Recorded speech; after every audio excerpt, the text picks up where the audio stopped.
In today's video, I'm going to teach you how to remove a payment method from Google Play. If you want to clean up your account, remove an old card, or stop using a particular payment option for purchases, this process is pretty straightforward. Just keep in mind that Google Play may send you to your browser to finish the removal, since some payment settings are managed through Google Pay. To begin, open the Google Play Store app on your device.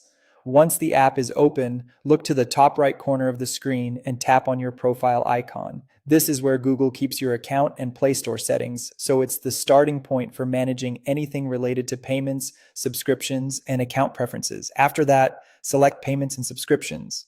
This section is specifically designed for anything tied to purchases, recurring charges, and saved payment options. If you've ever bought apps, games, movies, books, or made in app purchases, this is the menu where those billing settings are organized. Next, tap Payment Methods. Here, you'll see the payment options currently linked to your Google Play account. Depending on your setup, this could include credit cards, debit cards, or other supported payment methods.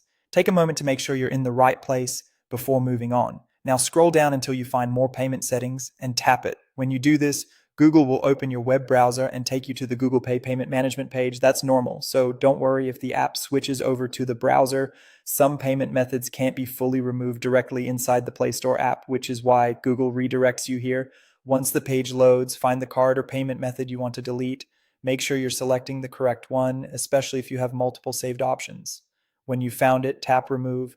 Google will then ask you to confirm the action, so tap Remove again to finalize it. After that, the payment method should no longer be available on your Google Play account. If the option doesn't disappear right away, give it a moment and refresh the page, or return to the Play Store and check again. Also, be aware that if a payment method is being used for an active subscription or another ongoing service, you may need to update that billing method before removing it completely. And that's it. That's how to remove a payment method from Google Play quickly and safely.